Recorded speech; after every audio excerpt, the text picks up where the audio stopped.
Bezos.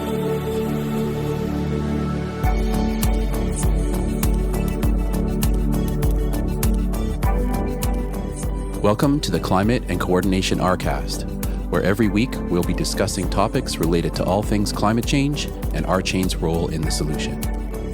We will be discussing technologies that can adapt and coordinate massive amounts of data like never before, forming social architectures that grow collective intelligence, sharing and evaluating data planetarily, all while maintaining personal privacy and personal data ownership. A new decentralized economy is forming as we move from the third industrial revolution, digitization, to the fourth, decarbonization. By building a co-op, built on a correct by construction, concurrent, scalable solution, RChain is structured to build out the new technology that will be required for a flourishing regenerative planet. Please join us on this journey.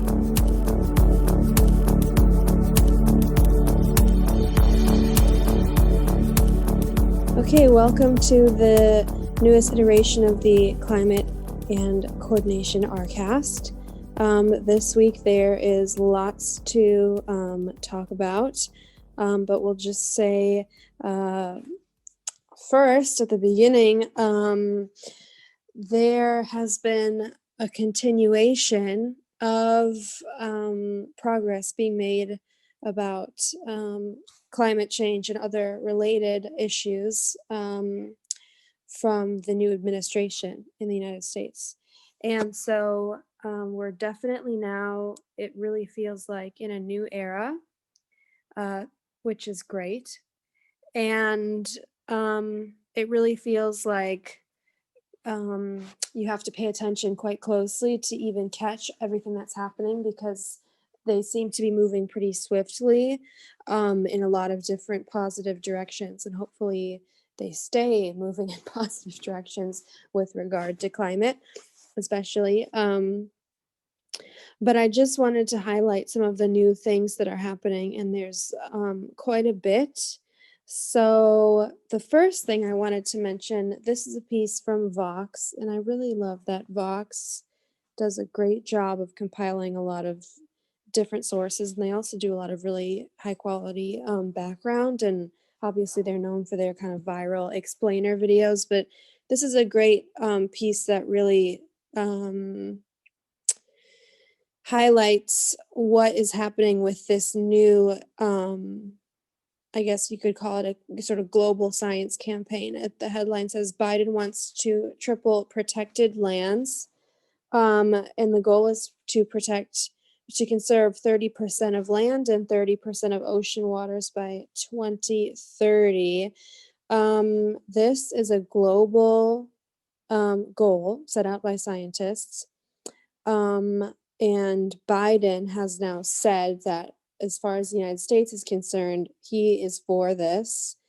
We've already protected almost all of the ocean toward that goal, 26%. Now, that's not to say that we shouldn't protect more than 30%, because a lot of people believe that, especially on the coastal areas and some other places, that the ocean should be actually more protected than 30%, but only 12% of land in the United States is currently protected. So there is basically a huge movement around the world right now to really address the biodiversity crisis. And this 30 by 30 plan is something that already there are a lot of different nations that are adopting this, and basically the United States is the latest in a bunch of nations that have decided that they also want to try to make this happen. But there's more that's going on. So also within the same sort of slew of executive orders that got signed, I think it was on Tuesday or Wednesday this past week, there's also been a pause or a halt on new leases for oil and gas drilling on federal lands. This is new projects that have been halted. And obviously, this land that is, and also water, federal waters, protected waters, I don't think are eligible for new oil and gas projects either. I need to check on that. But that land, obviously now, it can be used potentially to be more strictly conserved, obviously, if we're not drilling for oil and gas. So the article goes on to explain why we need, more conservation in the oceans and on land. I think obviously, if we're having this mass extinction, it says here, species are going extinct at 100 to 1,000 times the normal rate, which is, I would say significant. And also, there was a United Nations report that said in 2019 that 1 million species are at risk of extinction right now across the world. So obviously, protecting this land is really, really important. And it also is going to be really vital to protecting huge amounts of economic prosperity around the world that depend on healthy oceans. So it's not just about protecting all the fish and everything. It's really all about protecting people's way of life in the long term. So that's the first thing. So I'd love to know if anybody's heard of this 30 by 30 campaign or 30 by 30 goal, but I think it's a great goal. And I think it's definitely achievable. So I'm excited to see if the world can achieve it. I think it'll be great if we can.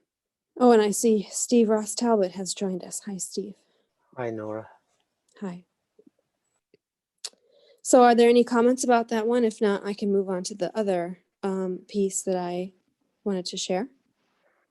Well, I just have to say that whenever I hear about the species loss, I can not avoid thinking about that as a more apt interpretation of the rapture. So, oh yeah, if you think of each species, a species as a person, and those are the ones that are being taken up, and guess who's left behind? Right. Yeah. I'm not sure if that's the best position to be left in, for definitely. Exactly. No, that's yeah. the point. Right. And also really brings up that question about conservatives having trouble with conservation, which is interesting. So hopefully we can break through that, and hopefully we can really make a lot of difference this decade, because I really don't want to be talking about these fundamental basic things in the 2030s. I think that's going to be a dicey time. So well, I agree, but I think so much of it has to do with education, and so much of it has to do with bringing in and including people in the benefits of the wealth that will be generated by the shift in our technological and environmental approach. I mean, I used to say exactly the same thing about the situation in Iran and Iraq.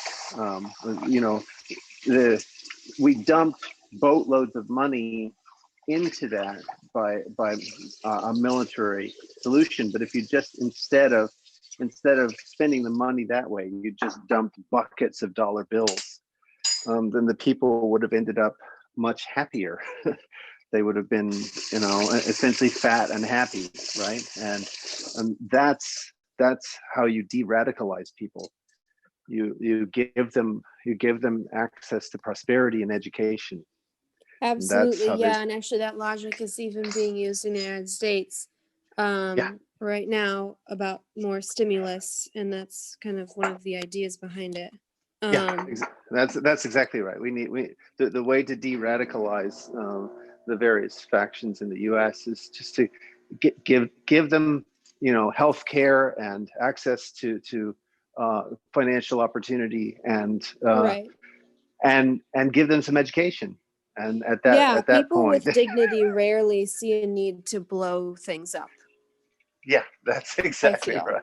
And yeah, I see these memes on the internet all the time that say, for $1 a day, you can sponsor a needy American. And it goes on with it's very funny. So yeah. So the next piece that I have here, and I know that Darryl also brought some topics he wants to discuss, but I'll just finish mine now. This is from Yahoo News. I love this headline. It says, Climate Day is also Jobs Day, Biden says as he issues sweeping new orders on fuel, power, and more. So there is quite a lot going on here, and I need to really stay with these stories because legislation is not always the easiest to understand, I guess.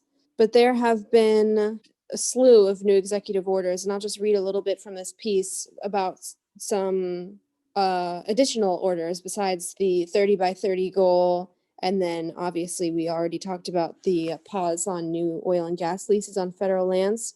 It also says there's a mandate for federal agencies to eliminate subsidies for fossil fuels, which would be like an absolutely monumental change.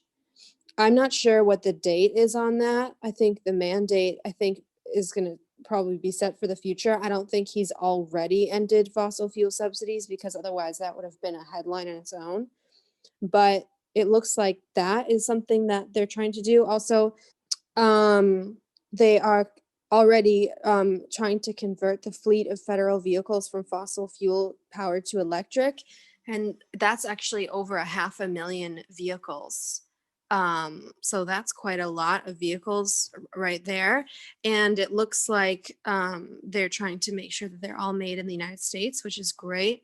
I think that's long overdue, and I think that'll set a really good example. So hopefully we'll see lots of electric mail trucks and so forth across the United States. Furthermore, it says the president also announced the establishment of an international climate summit on Earth Day. So I guess Earth Day is going to be more than just sort of a moment of pause and a moment of reflection and celebration, but he wants to actually have an international climate summit on Earth Day. Also, he's created a White House Office of Domestic Climate Policy and a Civilian Climate Corps.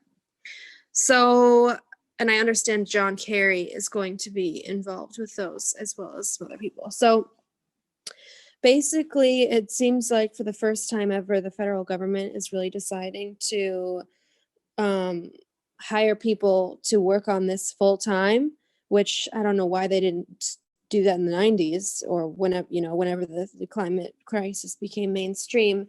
I know it was being talked about scientifically in even like the 70s and then probably a little bit in the 80s. But in the 90s, we knew climate change was real. I remember growing up in school learning about it in the 90s. So this is obviously really long overdue. But I'm glad that there's going to be a dedicated team that's working on this, that understands what's going on. And also, just one other thing I wanted to say before I turn it over is that I'm really happy that we have a president who understands the job benefits of all of these actions. President Biden is always talking about the need for jobs, the need for good jobs and jobs that last. And I think there's a lot to be gained from all of these crises if we solve them the right way. And so I'm just really happy that, we have a president who really knows how to talk to people about, the more conservative side of this. Because obviously there are people that are going to lose the current job they have, but hopefully they'll gain a better, cleaner job and a job that they can be more proud to do because they know that it is helping their children and grandchildren, not just their, pocketbook in the near term. So I'm just really grateful for that. And so we'll have to see, because obviously these things will have to be followed through. And, obviously signing an executive order is a great first step, but these things really have to be, completed. So I'll be interested to see what happens, but it's amazing to wake up, every day and there's new good news on climate. And actually I'm going to work on a new blog that I am actually already working on a new blog that talks a little bit more about that. So, are there any comments on that? Yeah, well, I would say that I share your positive feelings about what's been transpiring over the last week or so as Biden signs all these executive orders. I guess Wednesday was his climate change day. I guess he had like different days laid out. One thing that like you were mentioning at the end there, the idea that it creates jobs really needs to be kind of really messaged out well. And there's some great support that has helped with that message. I'm just going to post the link in the chat of this article from CNBC. Headlines: executives from Jeff Bezos to Ford Motor Company's Bill Ford tell Joe Biden fighting climate change means job creation. And so when you have that kind of a message from, I think, the private sector that, is behind these executive decisions, I think you might have a lot more clout. I'll read some quotes. More than 150 world leaders, including Amazon boss Jeff Bezos, Salesforce CEO Mark Benioff, and Ford Motor Company Executive Chairman Bill Ford, signed an open letter to President Joe Biden to pledge their support to the new administration's goals to combat climate change. In particular, the open letter released Sunday underscored the potential job growth new climate change mitigation technology will provide. You've famously said, "When I hear the words climate change, I hear jobs." We agree, the open letter says. While the climate crisis presents incredible challenges, it is also the greatest economic opportunity for innovation, job creation, new businesses, and investment in our communities. So for me, this kind of makes Thomas Stalker look like a prophet. Back in 2016, 5 years ago, Klaus Schwab presented the term Fourth Industrial Revolution. And when you do a Google search on Fourth Industrial Revolution, virtually all of the focus is on all advancements of new technologies. It talks about AI, usually it'll talk about Internet of Things and 5G and just, all of these new technologies that are going to be part of the Fourth Industrial Revolution. But a lot of times what's missing is, what is the catalyst? What is the thing that drives people towards this new kind of era that can be coined a new industrial revolution? Because a new industrial revolution doesn't just happen. It's a convergence of social, economic, and technological forces, as well as others, cultural. And so, so Thomas Stalker believes that the driver of this fourth industrial revolution is the drive towards decarbonization. And so it looks as if what he spoke about 2-3 years ago is now coming to be. And I think that's quite exciting. Is there any chance we can get Thomas Stalker to come and speak with us? I've thought about that. I haven't tried reaching out to him, but I think that'd be awesome. Yeah, and just to add on to that, the $100 million, what do you call that, prize, I guess, ransom, I don't know, that Elon Musk put out for the best carbon capture technology really goes along with what you're saying, about the private sector really pushing this forward, the fourth industrial revolution. Yeah, I mean, it does seem like these things are converging, right? Like we have this kind of seems like a kind of a new birth of new technologies that are getting rolled out at kind of a increasingly rapid pace, and you have an awakening of a younger generation that understands that climate change has to be the main priority. Which I think you had an article on that too, Nora, didn't you? An article on which, I'm sorry? On the younger generation calling for climate change priorities. Sure, sounds like something I would write about. No, it was an article that you, oh, here, I actually have the link. It's Oh, great. 1 million young people urge governments to prioritize climate crisis. Yes, right. Absolutely. Yeah. So like that article is another example where you have these convergences happening, right? You have this kind of new birth of new technologies that people are talking about. You have a new generation growing up to be of voting age and of CEO age, who prioritize climate change as the main focus of what they want to do. That's a massive force right there. Oh yeah, agreed. Then you have countries converging together, who are pledging to work together towards solving this issue. Like Thomas Stalker says, this is a global movement. All of these things kind of like converging together to kind of, form this kind of, new awakening, a new industrial revolution. Yeah, I mean, Thomas Stalker words it so well. I actually have the video queued up. If you want to, if maybe I could share my screen. I've done it before. You've already seen this video. I don't know. Maybe I shouldn't. It's kind of repetition, but it is pretty good because he kind of nails it, I think. I'd be happy to hear it again, and I think the community wouldn't mind hearing it again. So I vote yes, if there's a vote happening. Okay. Sure, go for it. Okay. Are you guys seeing this? Yep. Here.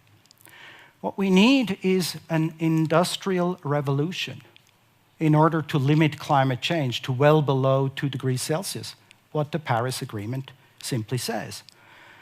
What is that, a fourth industrial revolution? Well, we all lived to the mechanization, the first industrial revolution. The second industrial revolution was electrification. The third industrial revolution, many of us, if I look at the gray hairs, have actually lived through that as well, digitalization.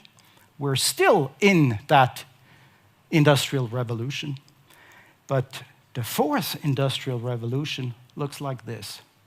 New products that liberate us from the fossil fuel dependency. And we call that decarbonization. And it is truly an industrial revolution. It is global. It is difficult. It requires all our strength and willpower. An industrial revolution is not only a pain, how these same politicians want us to believe. Decarbonization is not possible. It's destroying all kinds of things that we are used to. No.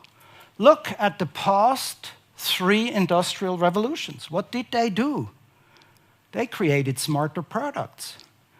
They created new jobs and new professions. Some old jobs, of course, disappeared. They produced overall a better life quality.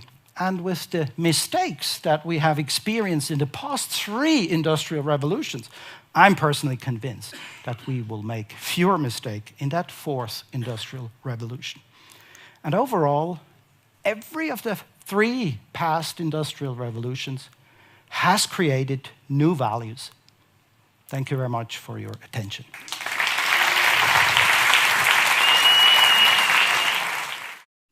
Yeah, I think if we were to reframe this as a gold rush, right? It's an expansion towards a horizon, an expansion towards a new territory, a new set of opportunities. Then people Frontier, would be, if you will. people would be much more likely to get excited about it. That is a much more appropriate reframing. But that said, I often think about how there are shifts that are going to have to take place that are not going to be palatable to existing power structures. Mm-hmm. Oh yeah, I mean, conservatives in America are already running ads, talking about how, Biden is bringing suffering to coal miners and the whole thing. And it's just like, I don't want to minimize their suffering, but there's a bigger thing happening that, is going to benefit them. And it's just, yeah. thank God that the market is driving a lot of this, because if the market wasn't if oil hadn't gone to negative $30 a barrel or whatever it was last year, if those kinds of things hadn't happened, we'd be in a much more difficult spot. So I'm not saying that that means we should, that if the market wasn't pointing in this direction, that, we shouldn't fight for the same things we're all fighting for now. But I'm just saying, I think that it's a big advantage that the market is pointing to all of this, because there's so many people who rely on that for the truth, which is, I guess, definitely potentially part of the truth. But I just think it's a big advantage we have now. Yeah. But I think it makes it, like, the world turning towards climate change solutions makes the blockchain job even harder. And the reason is because one of the major end games for blockchain is to create a new coordination technology. And that coordination technology is exactly what's going to make it possible for the kinds of things that to address the kinds of things that are not going to be palatable for the existing power infrastructure. I fundamentally believe that we're going to have to reorganize nation state jurisdictional lines, and that's going to be a big uphill battle. Blockchain doesn't respect these nation state jurisdictional lines. There's, it's like, once you have a computer that runs everywhere and nowhere, how do you administer that? So some judge in some jurisdiction gets annoyed or upset and banishes blockchain from that jurisdiction. So all the servers move out of that jurisdiction and life continues. And that jurisdiction is just punished economically. That's, completely orthogonal to the existing power structure. Yeah, we're seeing kind of, rapid upheaval happening. Like even this week, there was that, what was it called? That gaming company that GameStop. Yeah. Oh, yeah. That was really, really funny, right? Because I mean, first of all, the kind of conversation that was happening on Reddit is what Wall Street traders have done forever, just, in cocktail lounges and the bars that they visit after work. So the fact that people were doing it online, it's completely legal. But what happened was, the big boys called in a few favors, and the subreddit was taken down. The Discord servers were taken down, and they all scream market manipulation. Yeah. When it's not them doing it. Yeah, exactly. It's like, hey, wait a minute, we're the only ones supposed to be allowed to do this stuff. Yeah, there's no inside trading, and now there's no outside trading either. Yeah. Yeah, so it's things are moving fast. Like, I don't know. It's gonna be interesting. Like, this kind of what you're saying, I think, connects to this other article that I found that I brought up a little earlier with you guys today. That has the clickbait that Greg was saying. Get ready for the death of the global internet. It won't be pretty. And this is from Wired magazine, and it's actually pretty interesting because it kind of talks about how, and I'm curious to hear what you guys think about whether Bitcoin might play a role in breaking up the internet. I don't know. This is just a crazy thought, but the subheading says the internet will become totally balkanized unless countries put aside differences and continue to develop standards and technology together.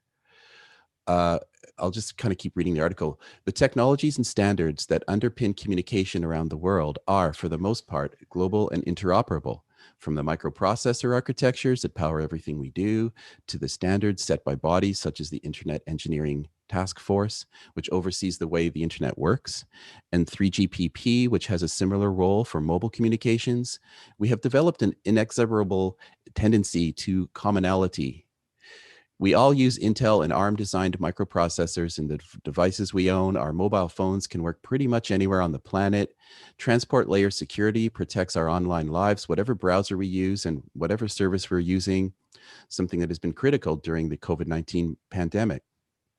Common standards mean that designs can be checked once by all interested parties, and having many different interoperable implementations means that errors and vulnerabilities are likely to be caught early. From a cybersecurity point of view, this is good, as it has enabled us to secure systems at a scale that was previously impossible.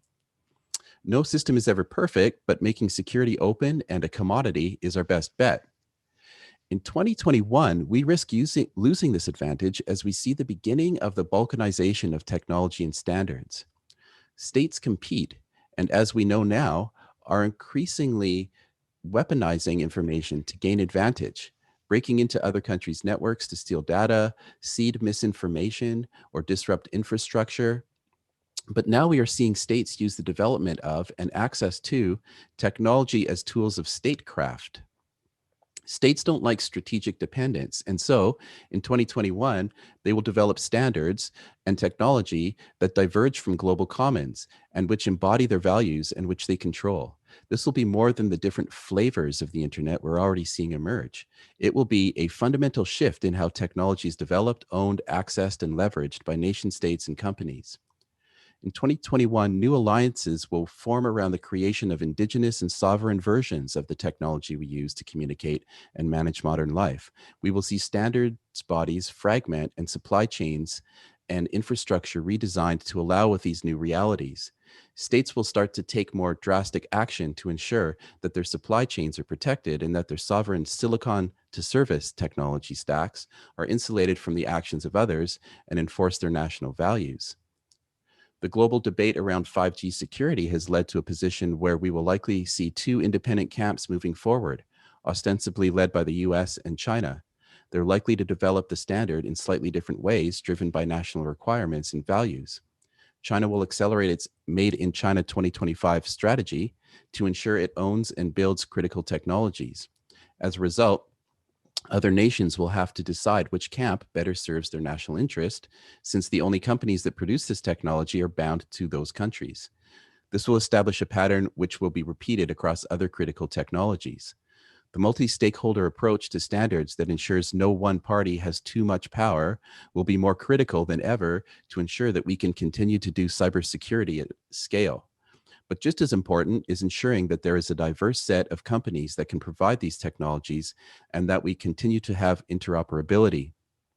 The UK's diversification strategy for telecoms is an example of the sort of intervention that will be needed. If we fail, the world will become less connected, less resilient, and less secure. So that's the whole article. Sorry, I read the whole thing. But yeah, I'm just curious what you guys think of this, the potential for an internet that's broken up, no longer a global phenomenon. I think it's a little bit hard to visualize for me, hard to imagine. Oh, I can easily imagine it, right? I think that Russia I'm sure you can. Russia's already been signaling that it's gearing up for, an alternate internet. China's gearing up for an alternate internet. And if that trend continues, you could imagine that you've got, internets that are bounded within nation state jurisdictional boundaries and fairly big cyber firewalls, that global commerce and information flow has to get through. That's an outcome I can see. And in particular, one of the things that they don't mention that they should be mentioning is the explosion of, or the end of the Intel hegemony. That's done. We're with the M1 and other processors. We're now going to see an explosion of RISC processors, which is also going to destabilize the kind of standards that we've been used to. Oh, so you see that as kind of potentially a harmful thing? Well, harmful, or I don't classify it like that. It's a thing. Yeah. Okay. and it's absolutely going to destabilize the situation. That's a fact. So now what we do with that instability, it could be quite, if you look at the development of a child, you have these sort of, statistically speaking, it's not true for every child, but statistically speaking, you have these instability points every 7 years. And and those instability points are all about reorganizing at a higher level of capacity. So they kind of have to go through a period of lower, of destabilization, of lower capacity, of falling apart, essentially, so that they can reorganize at a higher level. So instability points are not necessarily bad. They're just instability points, but because of the instability, you can reorganize at a much higher level of functioning if the instability is utilized intentionally, and with some with some eye towards an aim.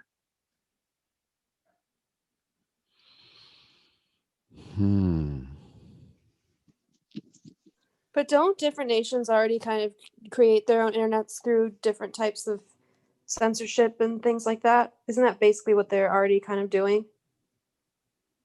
Well, it really like anybody can set up a server that's routing packets, right? And if you're on it depends on really who controls the backbone.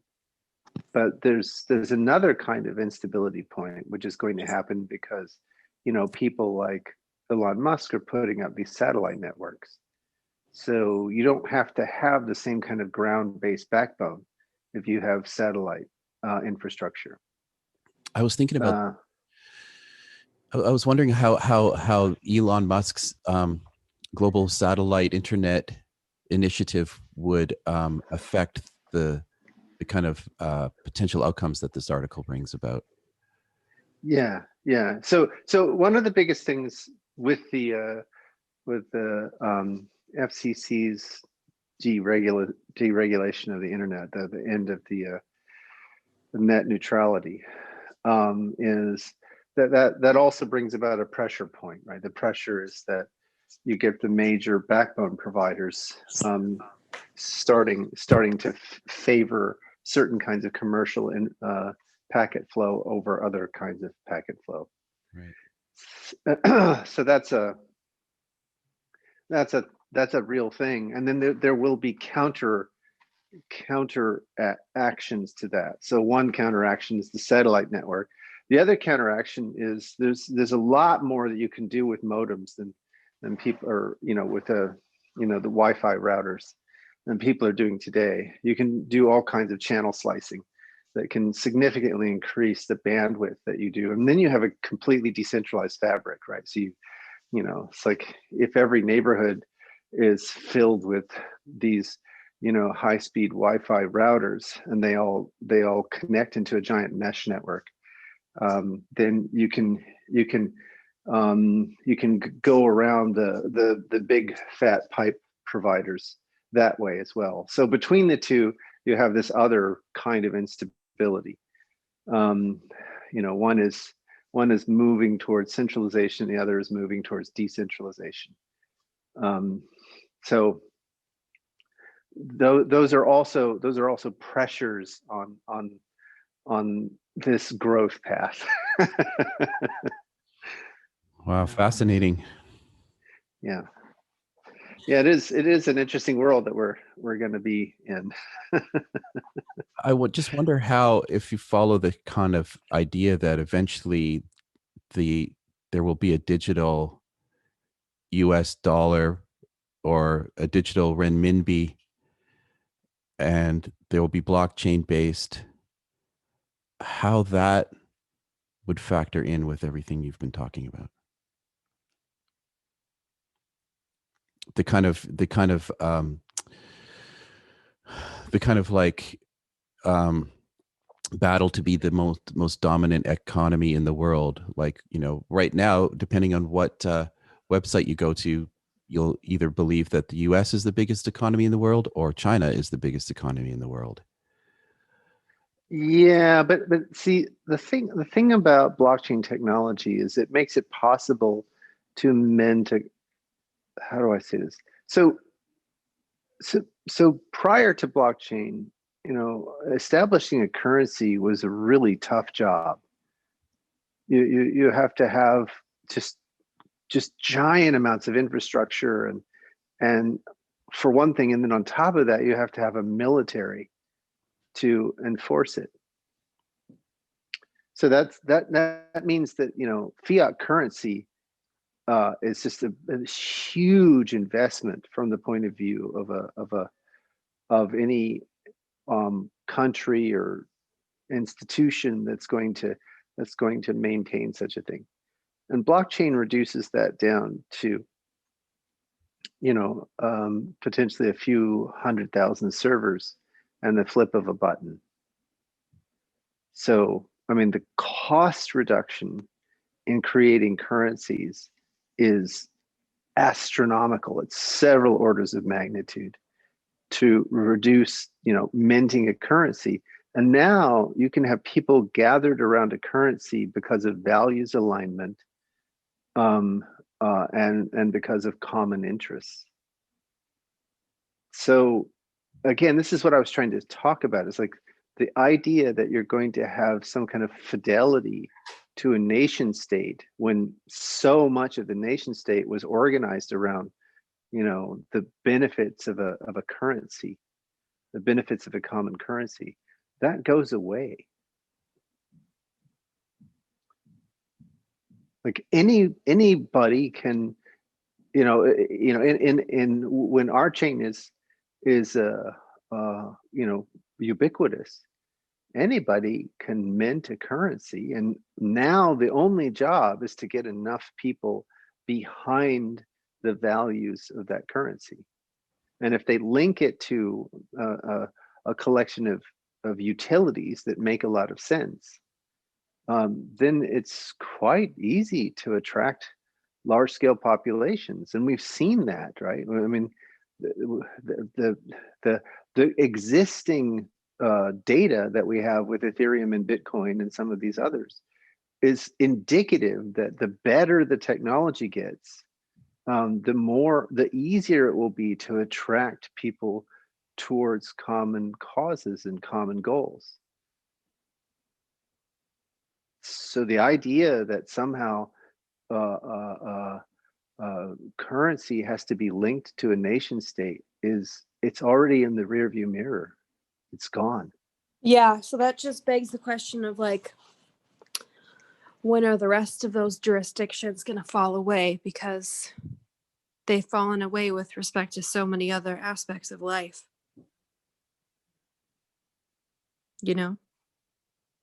Like if we have money that doesn't involve a passport, then it's like, don't we have to kind of make that transition in the physical realm?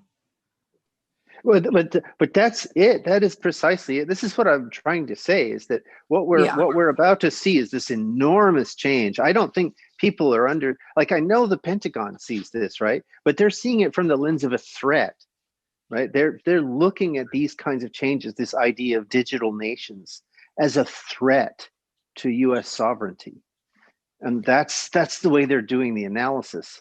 And what I think has to happen, and this is what I wanted to talk about when you started reading those articles, was that the blockchain has to work with the governments and the corporations and help them see the natural trends. There are these inevitable trends now, and it might take 50 years, but they are inevitable. There's no way to escape it. Yeah.